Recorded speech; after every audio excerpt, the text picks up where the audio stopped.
Pastor's Corner. First line.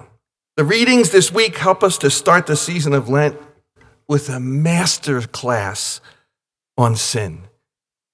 And it is a master class. Let me start with this. Those of you who attend daily mass or watch it online, I did a series of teachings on the book of Genesis, which we have been in for a while. We were in for a while now, just recently. And so we hear from the great creation stories, today the story of the fall in the book of Genesis, and things to remember, like the church looks at the Bible, these creation stories. It's not a primarily, the Bible itself is not primarily a history book, although there's a lot of history in it. The book's certainly not a science book. It's a faith book. Right? And these powerful narratives in the book of Genesis, right? Listen, they're meant to be the narrative expression of the deepest realities of human existence. Here's God communicating this to us, revealing himself to us through the narrative, the powerful narrative, the narrative expression of the deepest realities of human existence. Meant to reveal the inner meaning of the universe through the power of story, of narrative.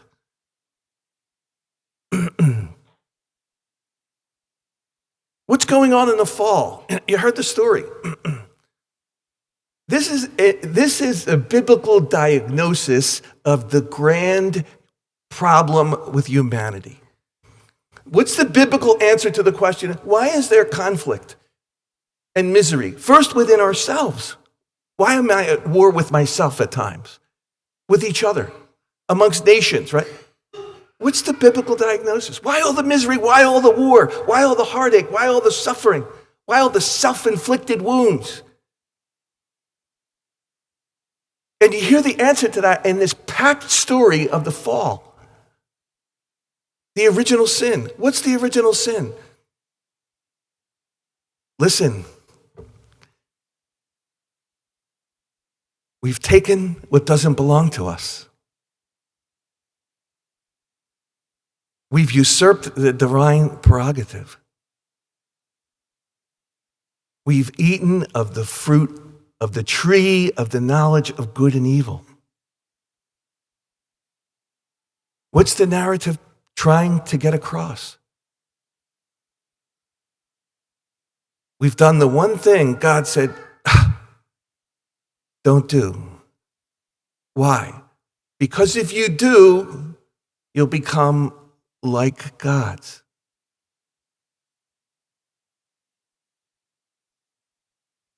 To eat of the fruit of the knowledge of the tree and good and evil is what? It's a declaration of independence from God, right? We now get to make up our own rules. Wow.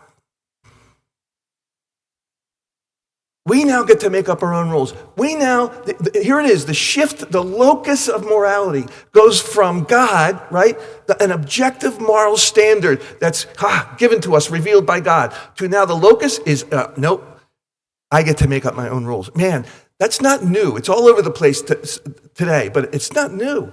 It's from the very beginning. And you see this the inner workings, the psychology of sin here, right?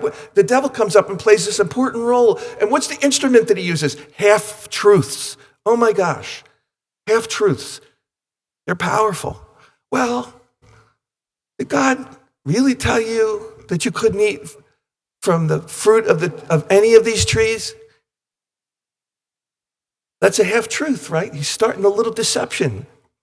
He knows God didn't say that. Hey, you can eat of the fruit of the trees in the garden, except that one.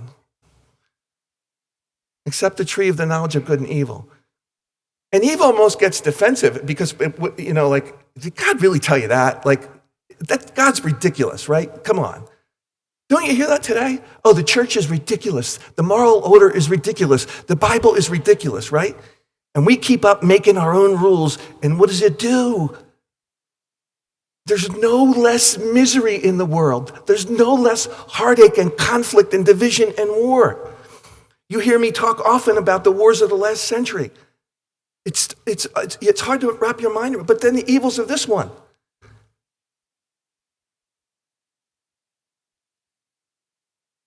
Eve feels like she has to defend God. No, God didn't say that. Come on. He's not that overbearing. God didn't say that. Like she has to defend God. All he said was, you can't eat the fruit of the tree of the fruit of the tree of the knowledge of good and evil. And then she goes too far and she just puts words in God's mouth, and you can't even touch it. Well, that's not in the text. God didn't say that. And you just start to see the spin going. And she looks at the fruit and sees that it's good. There can't be any harm in that, right?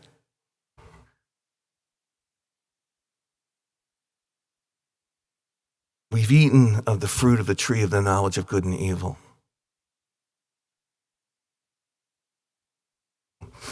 Narrative expression of a deep reality. And what's the first fruit of that? The consequences are primarily relational. You know what I mean? Relational consequences. You have a serious offense that's committed against you by a coworker, a friend, a neighbor, a spouse, a child. And often what's the first fruit of that? A relational consequence. You break relationship, or at least you have distance, or you did it, right? A powerful relational consequence. What Genesis portrays before the fall is we're in this beautiful state of harmony. A beautiful state of harmony with God, with ourselves, with each other, and even with nature. And the fall, post-fall, all of that is broken. And now our relationships are damaged with ourselves. What's the first fruit? What's the first thing they notice? Prior to the fall, they're naked. They're not self-conscious about their own bodies. First thing, they look upon themselves, they see that they're naked, and they're ashamed. It's the beginning of body shame. It's the beginning of a destructive human self-consciousness that doesn't aid us. It's kind of a self-hatred, right? The relationship with themselves is wounded now. And then with each other, and then with God. So that when we're in a state of harmony, and now what? God starts to call their name, and they're hiding. Why are you hiding? Because we were naked. How did you know you were naked? You must have eaten from the tree I told you not to eat from. And now it's changed you. There's a great question too, something powerful to think about during Lent is, why didn't God stop Eve? Why didn't the narrative go that way? That God intervened. Hey, grab her hand, or give her a stern talking to, or what a million ways the story could have gone differently. This is the question of, why is there evil? If God is good, why? If God is all-knowing, if God is all-powerful. And listen, Christians, we have to know this, because this culture is sophisticated in their accusations against the faith. And that's a common one. Well, your God can't be, because why would we have all these evils in the world? Why would we even have this capacity for evil? Why doesn't God stop Eve?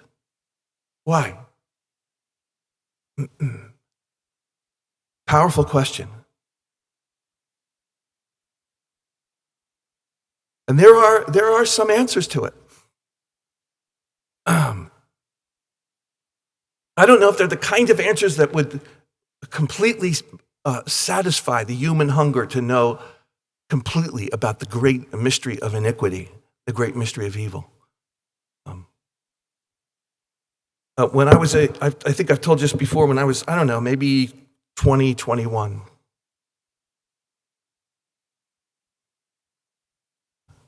I have an invitation from my cousin to go live with them out in California. I have no money. I have no plan. I can't even really explain why. And I want to drive by myself in my little Honda. Oh, and I want to do it as fast as possible because I want to get there. So I'm going to drive 12 hours a day. Long before you could, now you could follow your kid to know exactly where they're at. And my mother was heartbroken. Not just because I want to leave, right? But the way that I'm leaving, and no plan, and no money, and and the drive, and I'm completely clueless to that and rather, upset that they're even raising questions, right? All I'm got I got to go west, young man. Go west, young man. And you know what my parents didn't do? And this hit me now, right? Because my mother, as you guys know, she's on hospice. She's literally dying. She's 91 years old. And, and all this is, you do a lot of reflecting in those moments, right? It didn't stop me. It didn't stop me. Knowing that I'm going to make a whole bunch of mistakes, knowing that I could be putting myself in danger even. Why? And it's a great act of love. You have to let go. Parents, you know this with your kids, right? They get to a certain age and you have to let them make certain mistakes. Otherwise, they will never become who they're meant to be, right? And it's so difficult. And the great heartache and great heartbreak. And you risk that and you have to let go. Here's God. He's seeing that Eve's getting talked into this and she's getting ready to make this terrible mistake. Maybe this whole journey, folks, we were thrown out of the garden, the human life span. We're out of the garden, right? Maybe it is to build up longing. Maybe it is to learn lessons that we would learn. There was no other way to learn them except to be away. You know what I learned very quickly? All kinds of things. But I never knew what I had until I left it, right? I never knew what I had until I left it. The great love of my parents and all the one. I'm driving back a few years later, and I said, "Oh my God, when did Pennsylvania become so beautiful and green? Like I never, right?" And re-engaged everything, right?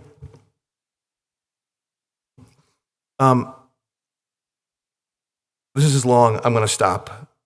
What I'm not going to do with this homily is what a wonderful way to do homilies is you lay out the problem, right? And then towards the end, you give the triumphant solution, right? It's the beginning of Lent. We had a great philosophy professor, and after many of his classes, especially the most thought-provoking, he'd leave you with a great question. And he'd say, well, you think about these things, students. You think about these things. My last thought before I say, you think about these things, students. There's another tree in the garden, often forgotten. It's the tree of life, barely mentioned. Comes up later at the end in the book of Revelation, the tree of life. The resolution to all this, something powerful to think about as we move towards Good Friday and Easter.